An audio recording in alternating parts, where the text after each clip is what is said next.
Please join me in welcoming the Honorable Deputy Chief Minister of Rajasthan, Diya Kumari, who will be in conversation with Executive Editor of Mirror Now, Shreya Dhondiyal, on the incredible state of India. Please put your hands together. We would like to request Shreya to please felicitate the Honorable Minister with a small token of appreciation.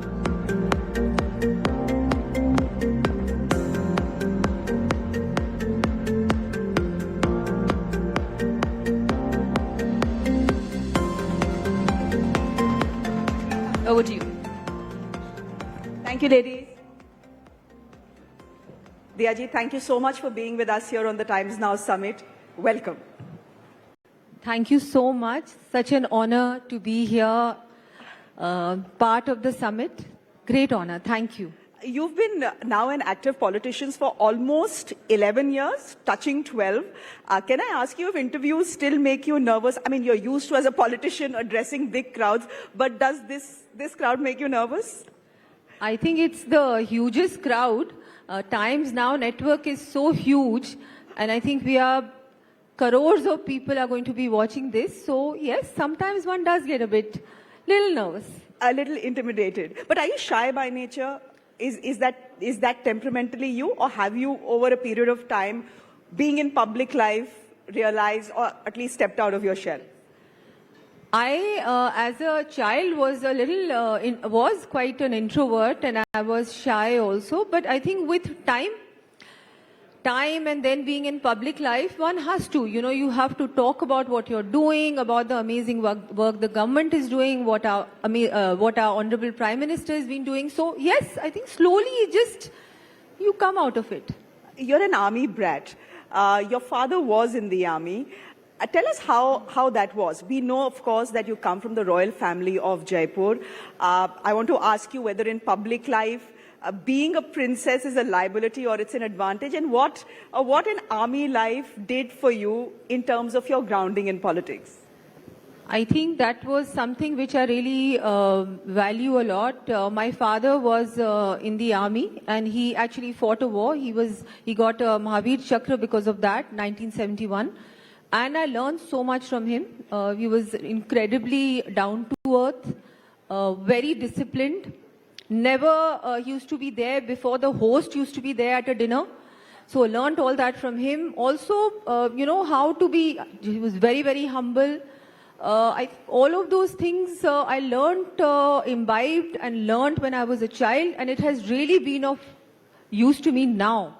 I've realized how important that was and how important all these values are today, especially being in politics. It does really help. Being from a particular background, I would say is not, I wouldn't say it's an advantage or a disadvantage. I think you can be from any background and still have advantages and disadvantages. You have to overcome that. Maybe you can, the first time people say, okay, fine, she's from a background, they vote for you, but after that you have to perform. And if you don't work hard, then nobody gives you a second chance in anything, in any profession.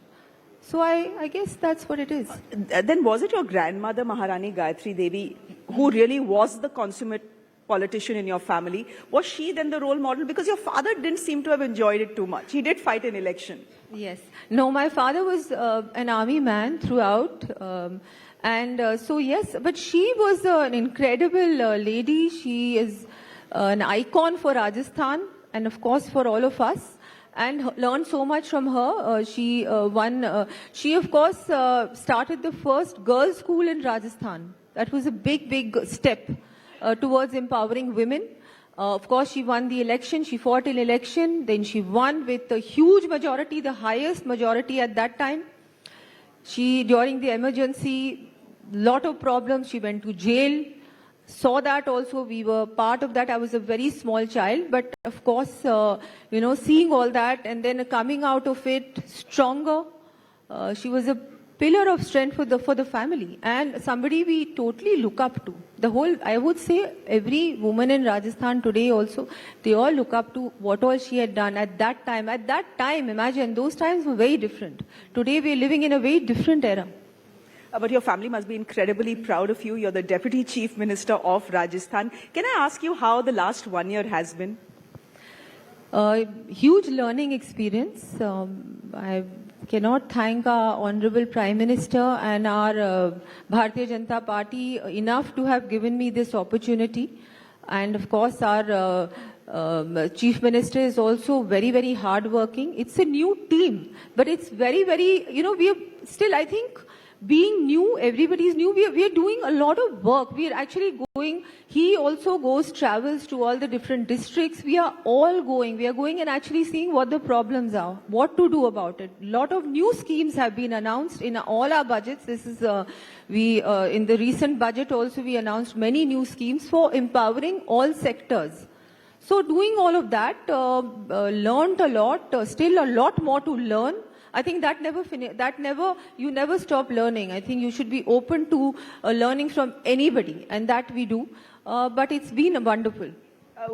Is it at any point intimidating, given that you are straddling 4 different portfolios? You're looking at women and child, you're looking at finance, which is a big department, tourism for Rajasthan, again a very big department, and you're looking at PWD as well.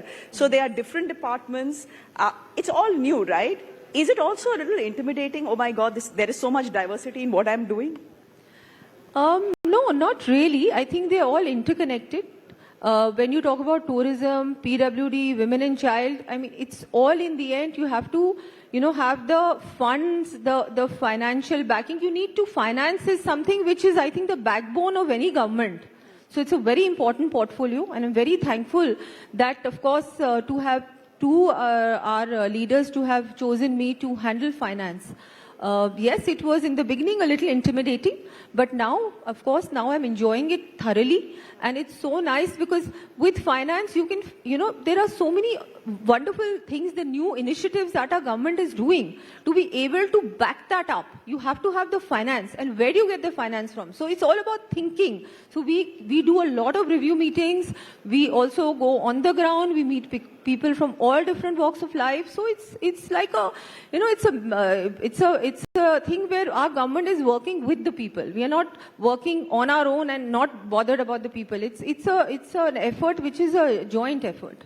Can I speak to you about tourism? Because across India, across the world, Rajasthan is known for tourism. In fact, many people, I mean, the impression still is, it's not necessarily true when it comes to data, but the impression still is that Rajasthan is India's #1 state in tourism. That's not the case, actually. It's somewhere number 6, number 7. What happened?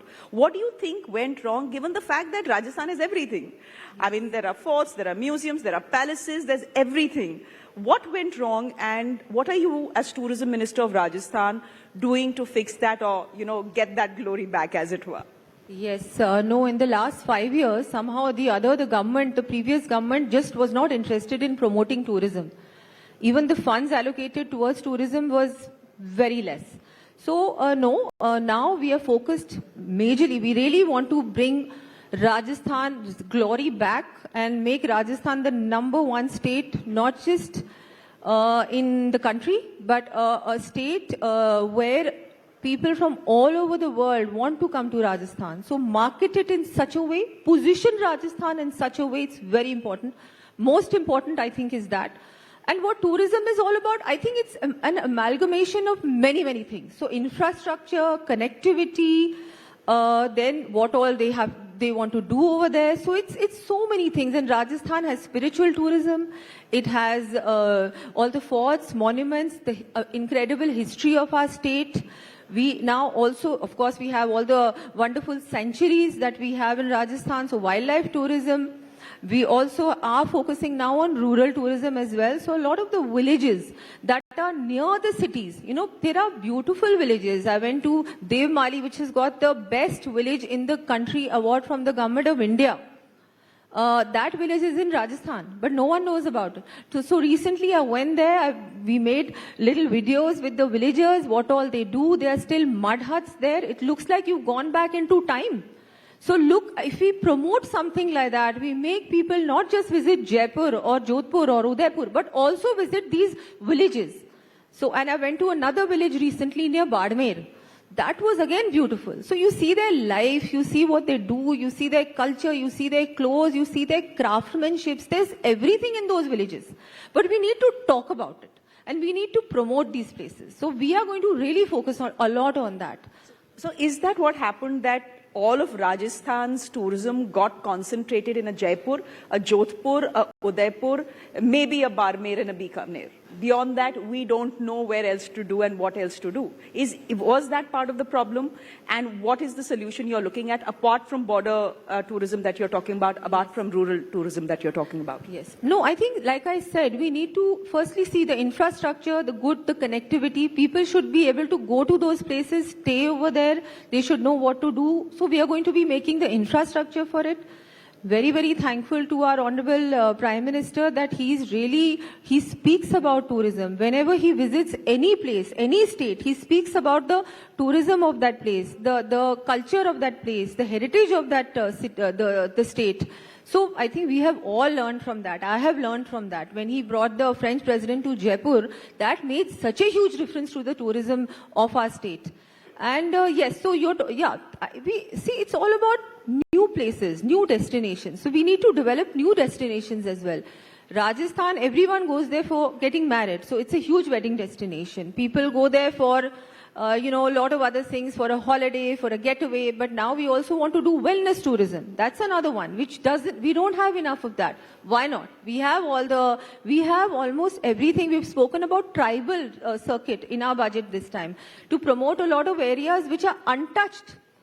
They are near Udaipur, but you never go there. So, so like Baswara, Dungarpur, Pratapgarh, those places, they are beautiful. There are islands over there. There are almost 100 islands over there. Do you know about it? No. So, but we are going to be now talking about it. We are going to be promoting those places. So, so I think we need to do that. People want experiences now. It's not only about visiting a city and seeing the monuments. You want to experience the life over there, the culture of that place, meet the people there. Also leads to that place thrives on that. So if there are these kind of places are developed, then automatically people will stay in the villages. There'll be, the economy will improve, people will have jobs there. What is the whole purpose? That is the purpose. We want to make Viksit Rajasthan. It has to start in the rural parts of Rajasthan. It has to be the villages that have to become more dynamic. There has to be more life happening over there. Why just the cities?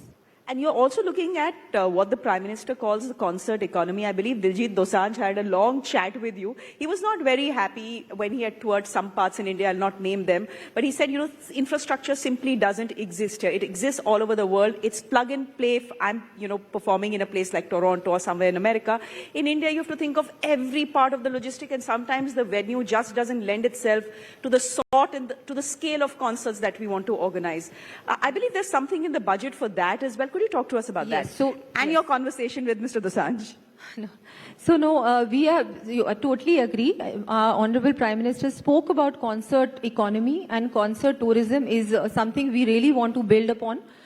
We had the IIFA Awards, which went off beautifully without any problem, and it really boosted our economy. I mean, we've made a report. We are going to be showing the figures, the kind of boost to the economy IIFA has got. I can't even tell you, it's incredible. Okay, and now you spoke about, of course, concerts. We have announced in our budget a concert arena in Jaipur.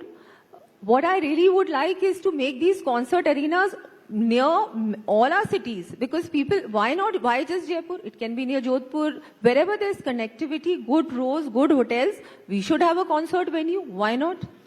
And why shouldn't we have more global concerts in Rajasthan? We are going to be aiming for it. Rajasthan is totally ready.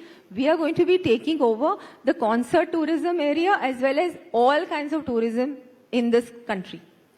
But what was the conversation Diljit Dosanjh had with you? I know that you had a chat with him. Kya bola usne? Was he cribbing, dekho ma'am, kuch nahi hai, aapne kuch kar do? To me, he didn't say all that. To me, he was saying that, he was talking about food, the culture, talking about his music.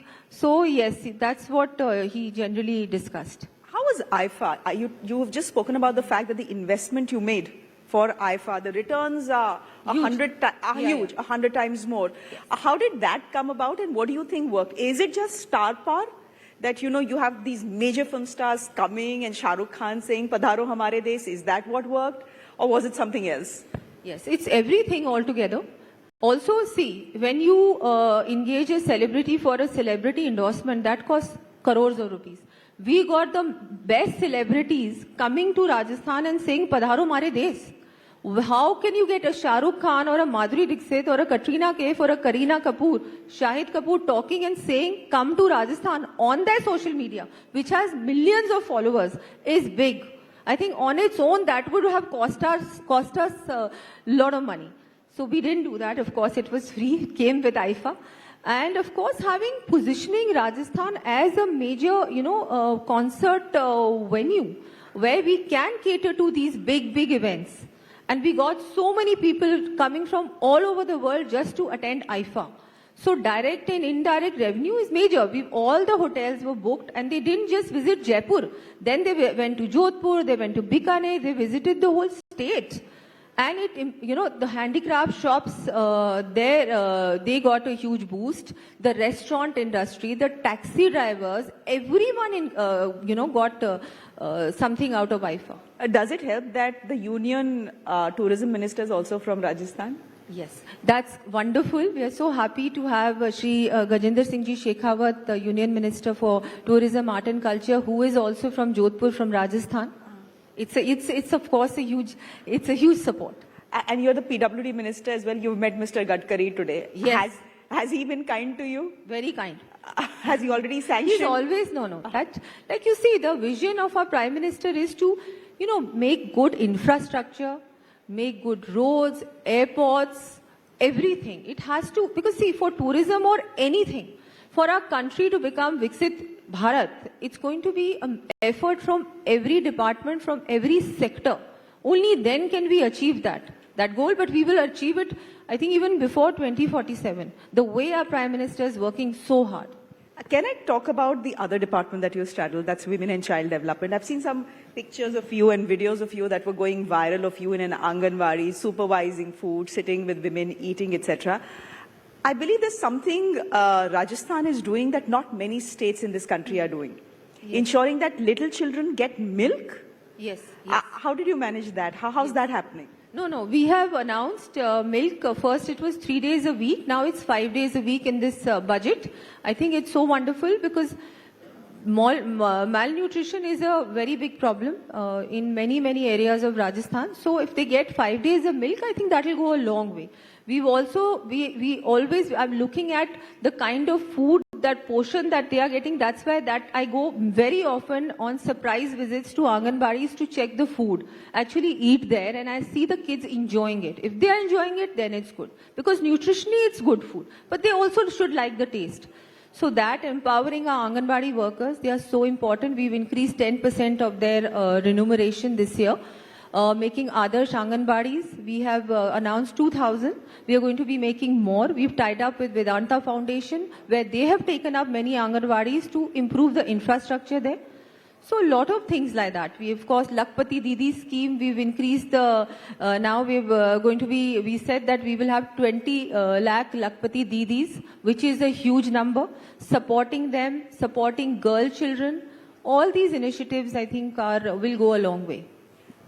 Diyaji, you also, before you stepped into public life, you continue to be someone who dabbles in business as well. You have trusts of your own, you have museums of your own, you have hotels of your own. In fact, you also have a trust of your own, the Princess Diya Kumari Trust. I have 2 schools also. 2 schools also. So, is that all forgotten on the side because you have greater responsibilities, or do you manage some time to, deal with that as well? I think you need to allocate that to other people. When you are in public life, it's best to give that responsibility to other people, who either work with you and other people who look after it. So I've done that. I've been doing it because it's now been 12 years. So it's slowly the transition happened, which was great. Can I ask you about Rising Rajasthan? I believe it did spectacularly well. Could you talk to us about that? No, we did very well. We did... many MOUs were signed, and I would like to say our Honorable Chief Minister is taking regular meetings to ensure that the MOUs actually get implemented. Because previous governments have had these big summits, but then after signing these MOUs, it's not really in the ground. You don't see this kind of industrialization happening in the ground. Also, we took out our new industrial policy, the RIPS 2024, last year, and that has a lot of incentives for people to come set up the industry in Rajasthan, and we're going to be total ease of doing business, less bureaucratic interference. So all of that, I think, will really help. I think it is very important to lead from the front, and our Honorable Chief Minister is doing that, and all the ministers are equally, I think, working hard. We are going to our districts and ensuring that all the MOUs that were signed are actually, they actually take place. They're not just paperwork. Can I ask you finally a quick personal question, and this is my last question. Who's your biggest critic? Is it your mother? Is it your children? Usually, in most cases, it's mothers. Yes.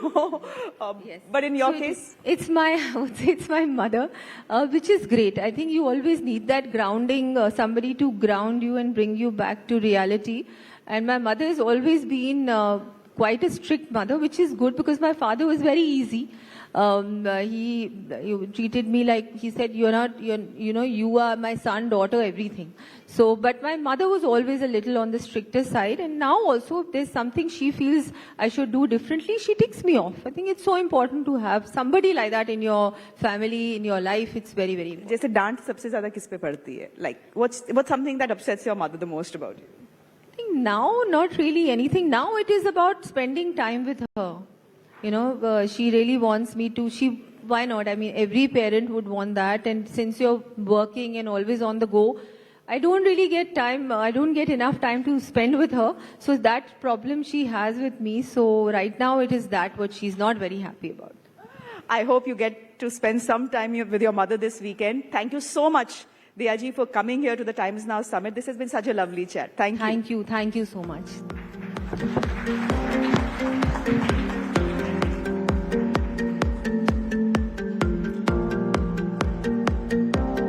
Thank you very much, Honorable Minister and Shreya, for this lovely chat.